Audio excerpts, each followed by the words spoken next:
Hi, everybody. I'm Dan Wells. I write horror, fantasy, and science fiction, and I talk about games on the internet. Today, I want to talk about the brand new Warhammer 40K role playing game called Wrath and Glory. This game actually came out 2 years ago at Gen Con. They were selling it, and a company had it then. And since then, Cubicle 7, which does the Warhammer Fantasy role playing game, bought it or acquired it in some way, and they are now publishing it. And so this is a slightly different version of the book that came out 2 years ago. They've revamped it just a little bit, they've updated it, and now it's out. Came out in PDF just last week or the week before.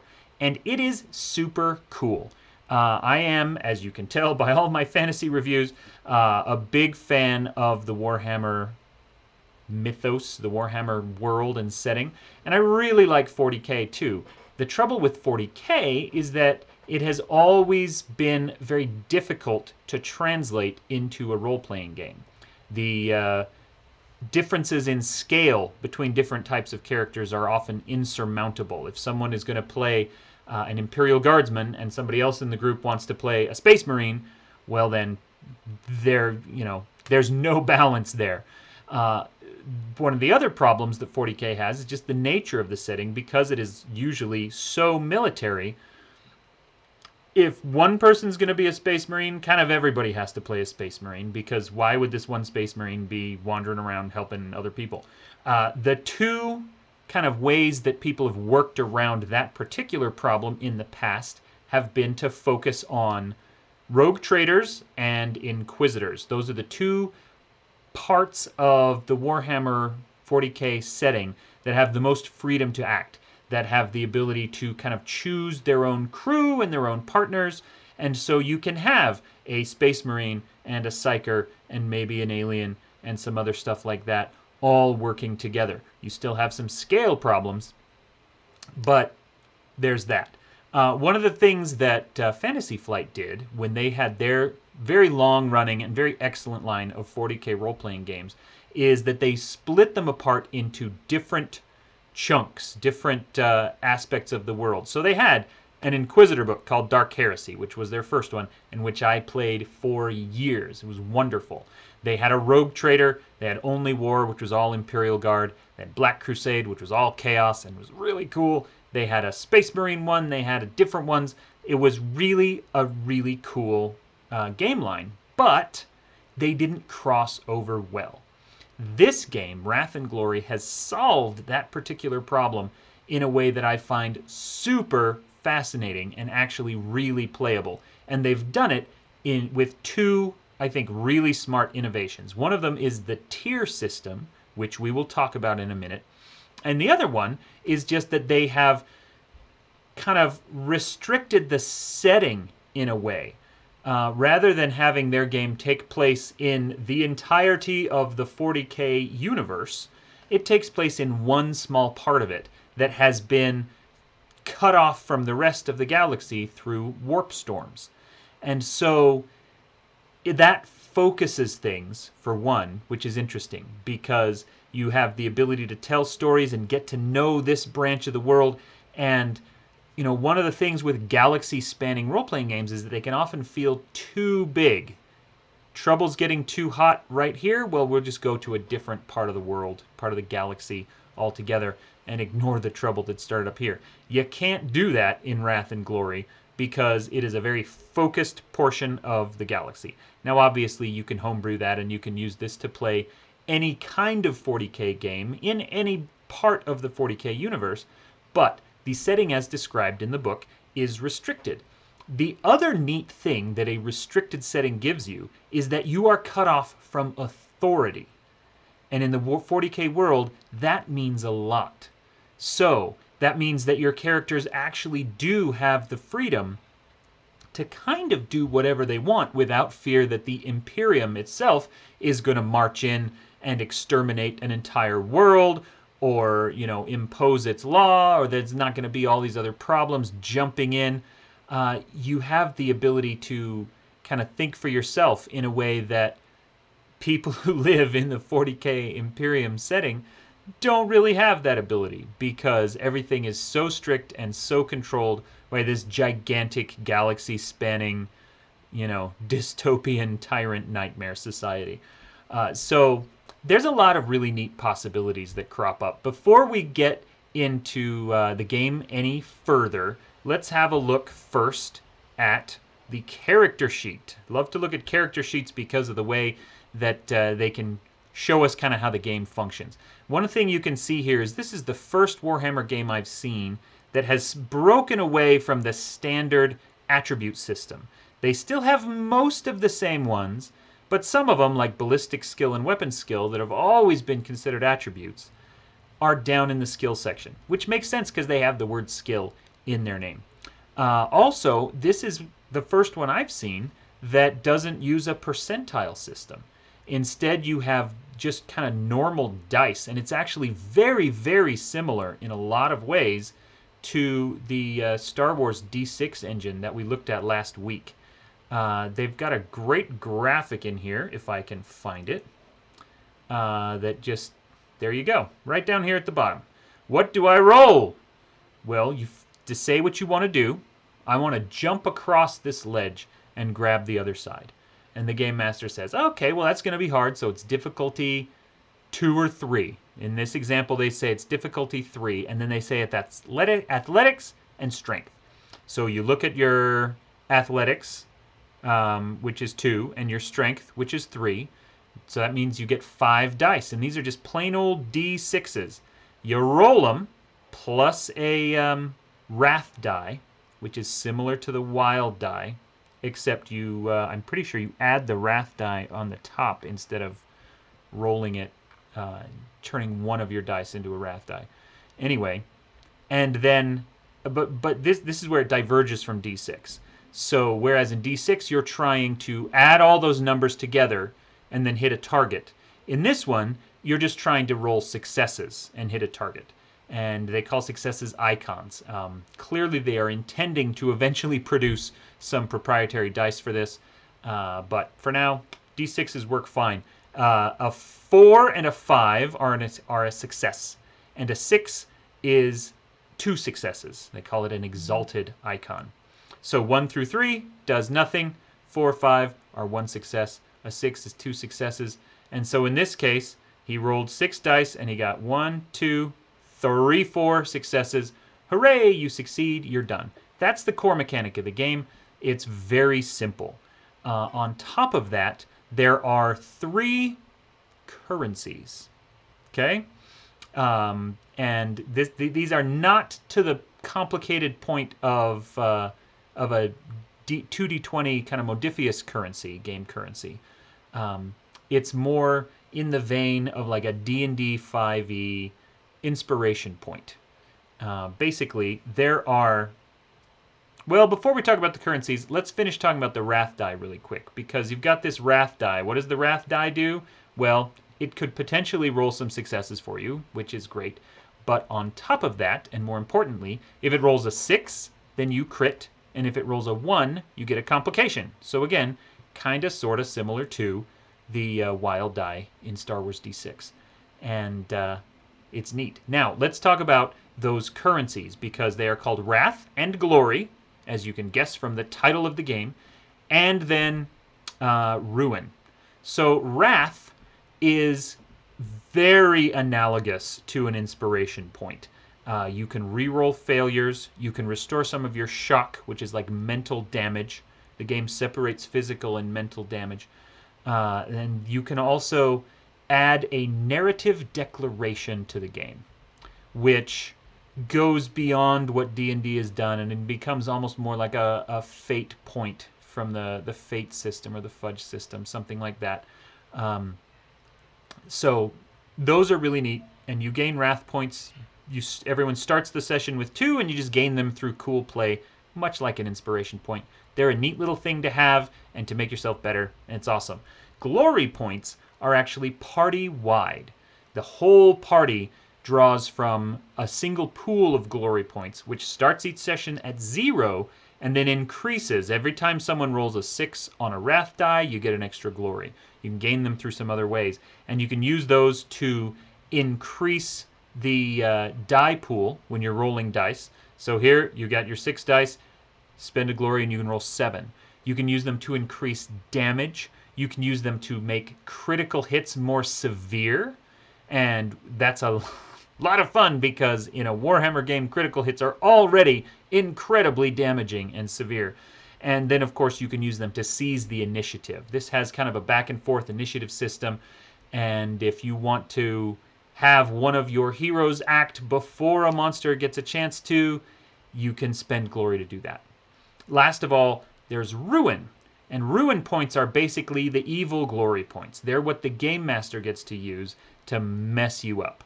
They do essentially all the same stuff the glory points do, with 2 important additions. 1 is monsters can roll determination, and 2, monsters can activate some cool Ruin powers. So, what is determination? Well, like I told you earlier, sorry, I'm clicking through. I want to find the Chaos Space Marine here while I talk.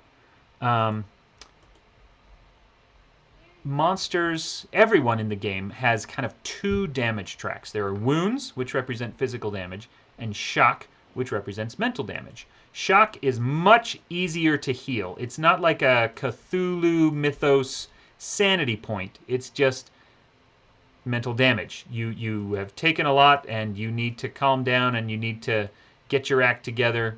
And so shock can be devastating, but it's also much easier to heal. So something heroes can do is when they take wounds, they can make a determination roll, which is they just re-roll, they roll dice equal to their toughness, and every success lets them convert some of those wounds into shock. And so you can kind of muscle through it, is really what's going on. You just tough it out. You're taking a lot of damage, but you're like gonna, grit your teeth and just make the best of it and go through the fight anyway. And that's what determination is. With Ruin points, you can, the Game Master can, spend Ruin to let monsters make determination points. And that's listed right down here. Now, a lot of monsters also have cool Ruin powers. So, for example, this one says Ruin. Veteran of the Long War is the name of their Ruin power. And the effect is spend 1 Ruin to add the game's tier as ED, extra dice, to all, or extra damage, to all attacks this threat makes this round. Okay? That's a big deal. And it is a nice way of scaling the monsters. So if you're playing a tier 1 game and you're fighting Chaos Space Marine, they've got different tiers here. And they've also, but they scale based on tier. It'll still be super hard. It's an A-level tier, A-level threat for a tier 1. But once you get up into tier 4, where you're potentially a little more able to deal with it, this Ruin power still lets that monster scale to the higher tiers. So, I have been talking about a lot of stuff, and I keep circling back to this concept of tiers. What is a tier? Well, let's show you what a tier is, okay? Boom. We're going to look at the character section. Basically, the game is split into 4 tiers of play. And this is how the game gets around that concept of scale. How can you have an Imperial Guard and a Tactical Space Marine in the same game and balanced under the same system? You do it with tiers. When you start a game, when you start character creation, the first thing you do is you create a framework, which is basically, what is this game going to be about? That's an important step to take in this game. Most games recommend it. It's even more important here than usual because it's so wide open. And the ability to create different kinds of characters and include different, alien species really can change what you're working with. And so they've got a nice little framework example here. So if you are all going to work together as servants of a particular Inquisitor, or if you are servants of a planetary governor, or, and these are just some examples, and they will give you, this is what it's like, this is the kind of characters you can have, this is the kind of enemies that you can face, this is the tier that would be. Maybe your framework is that your characters are all working for the same rogue trader, or one of you is a rogue trader. Maybe your framework is that you're just a bunch of orc warriors that are trying to, got left behind in a planetary invasion and you're trying to survive on this planet. You can come up with almost any kind of framework you want to help focus your story a little bit. Once you have chosen that, then it's time to choose an archetype. And so a tier 1 archetypes, these are like character classes, okay? And tier 1 are things like a Sister Hospitaller, a Ministorum Priest, an Imperial Guard, an Inquisitorial Acolyte or Sage, Gangers who live in a hive world, Eldar Corsairs, and Orc Boys. Okay? Tier 2 gets into things that are a lot bigger. A full-on Sister of Battle or a Sanctioned Psyker. A Scitarius, which is like the Adeptus Mechanicus. It's one of their new things. Maybe not new to me. Death Cult Assassin, Tempestuous Scion, Tempestus. A literal Rogue Trader or a Scavvy, a Space Marine Scout, an Eldar Ranger, or an Orc Commando.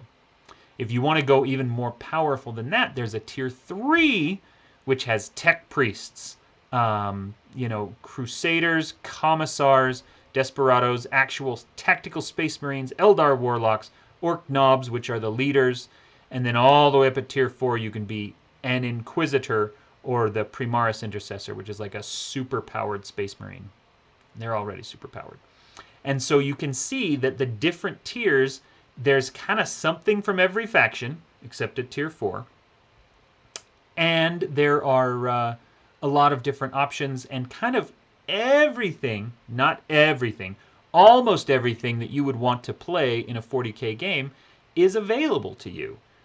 Some of the notable exceptions, I think some of the things that are missing and that I assume we will see in expansions would be like Tau and Kroot and more expanded Eldar options, things like that. But for now, you've kind of got a massive list, which is, you can see why that makes the framework so important. So once you choose the tier that you're going to play in, this is key, there are ways to ascend someone from a lower tier into a higher tier. So let's say that you've decided to play a Tier 3 game, and you've got, someone is going to be a Space Marine, and you've got an Imperial Commissar who's in charge of the group, but then somebody else is like, well, we could use a Space Marine Scout. That's only Tier 2, so you just buy an Ascension Package, which basically adds a bunch of extra XP, and, well, there's two ways to do it. One is you just get a bunch of XP and you can buy your way up. Another cool one is called these Ascension Packages, which will do things like they will raise your tier. They will give you enough extra powers and attributes and so on to compete at that higher tier. And they will give you some kind of neat backstory. So one of them is like, everyone thought you were dead on the field of battle, and you gain some extra wounds, and you gain some other problems, and then you get all this extra experience to build your character up and make yourself bigger and cooler. So there's lots of different ways to do this. If you want to play a Tier 1 archetype in a Tier 4 game, you're adding 300 experience points. You're going to have incredible customization options, and once you add all of that, then your little, your Hive World Ganger is going to be a Tier 4 and able to compete with a Primaris Intercessor, which doesn't necessarily, make a ton of sense, but it's balanced together, and that's the important part. Let's take a look at some of these archetypes. So, let's look first with the Sister Hospitaller here. So it's Tier 1. You are human, and this costs you 24 XP. Each tier gives you 100 times that amount of XP. So if you're playing a Tier 1 game, you have 100 XP with which to build your character. You spend 24 of it to become a Sister Hospitaller, and that is going to give you some certain keywords. Anything in brackets you can choose. So you're automatically an Imperium keyword, an Adeptus Ministorum keyword, an Adeptus Sororitas keyword, and then you can choose any order within the Adeptus Sororitas. What the keywords do is kind of like an aspect in the Fate system, or like the traits and stuff in Star Trek Adventures. If it applies to a role you're making, then you get a bonus on that role. That's all keywords do. It's a wonderful system, and I really think it's smooth and works well. You get some cool attribute stuff here. It gives you some skills. It gives you a cool archetype ability. Every archetype has a unique ability. And then it tells you what war gear you get. Then you have to buy your own attributes. The suggested ones are these, and if you just do that, it costs you 26. There's a whole system in here for how to calculate how much the attributes cost during character creation. And you can build them on your own, or you can just buy this. So if we buy Sister Hospitaller and we choose to use the suggested attributes, then we're at 50 of our 100 XP. Down here, same thing. You can calculate your skills if you want to, or you can just say, we've already calculated the suggested skills for this archetype. Here they are. So if we buy this, then we've now spent 72 of our XP. And then we've got, what is that, 28 left to buy talents. And here's some suggested talents, or there's an enormous list of talents that you can go through and pick the ones you want. And if you have any extra XP left over, you can bank it for future advancement. You can spend it right now to bump up a skill or an attribute or something, and you're good to go. So all of these are really cool. They're really slick. They're really well done. They're very flavorful. You want to be an Eldar Corsair. How does that work? Well, here's all the neat things and all the ways that works. One thing, let's take a look at the Imperial Guardsman. Later on in the book, it has a full list, like a full list of specifics for, so like right here in the keywords, Imperium, Astra Militarum, and then in brackets, regiment, which means you get to choose your regiment. Well, which regiment are you going to choose? There's some very famous ones. There's the Talarn, there's the Cadian regiment. There's all these ones from the miniatures game that you might know and might be familiar with, and they will all come with some specific small tweaks and powers to make you say, oh, okay, yeah, this does feel more like that kind of, I'm now playing an Imperial Guardsman from that regiment. You get the same thing with the Space Marines. Let's take a look at Space Marines. Where are you? Space Marines, they can choose their chapter, and there's a full list of chapters and how those chapters affect things. Let's see, you think I can find it? Wouldn't that be neat if I had already, figured this out? Anyway, they're there. You're just going to have to trust me. And so if you want to be a Space Wolf, an Ultramarine, the White Scars, any of those famous, Blood Angels, Dark Angels, all of the big, important chapters of Space Marines, they have their own little tweaks, so you really do feel like you're not just a Space Marine, you're a Dark Angel Space Marine, and so on and so on. It's really cool. So this is, in effect, the whole game system. It works really well. Oh, yes, I wanted to show you some of these Ascension packages, just because I think they're really neat. So here, for example, Back from the Brink. Say this is the one where you died. You want to ascend. Let's say that this is our our Space Marine Scout who's ascending up to Tier 3 so that she can play with some of the other actual tactical Space Marines. So you get 100 extra. You built your character with 200 XP because you're Tier 2. Then you get an Ascension package that gives you 100 XP, and you are going to spend 10 of that, or let's see, new tier is 3, so you're going to spend 30 of that to buy this Back from the Brink. That gives you another keyword, the faction who saved you. It gives you a cool story element. It gives you some injuries and scars and some augmetics, and then you've got all this extra XP to spend increasing your character. So, for example, here's another one, Demanding Patron. You've got a patron who follows you around, and so maybe your Ascension package is that this patron gives you a bunch of stuff and maybe promotes you a rank a little bit. And so the same thing, there's an XP cost to buy into the new tier. Some of them have skill requirements. They give you new keywords, they give you new powers and abilities, and then of course you've got all of that XP.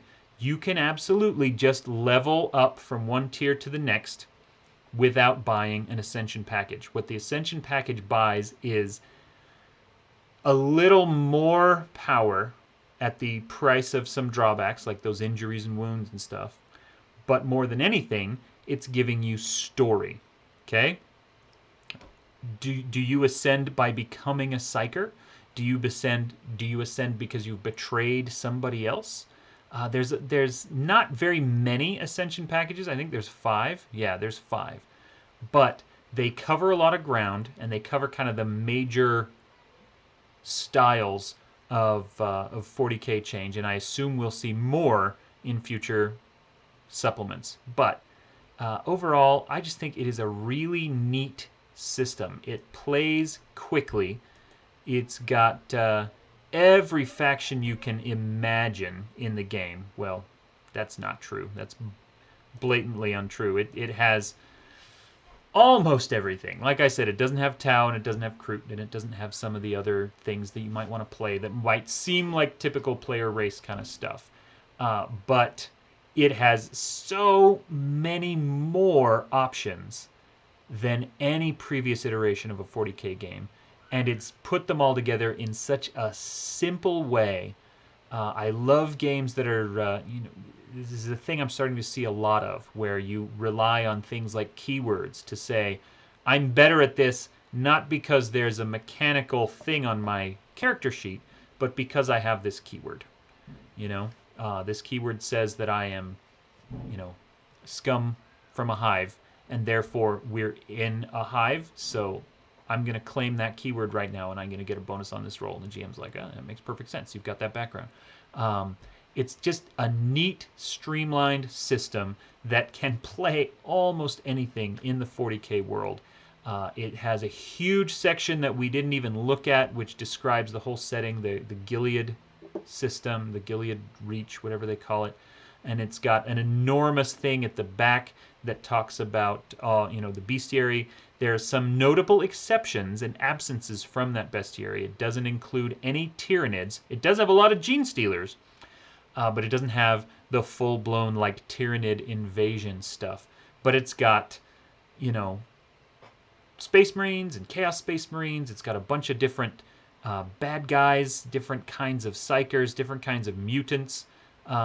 Lots of variety there in who you're going to fight and what kinds of stories you can tell. So, anyway, Wrath and Glory, wonderful game.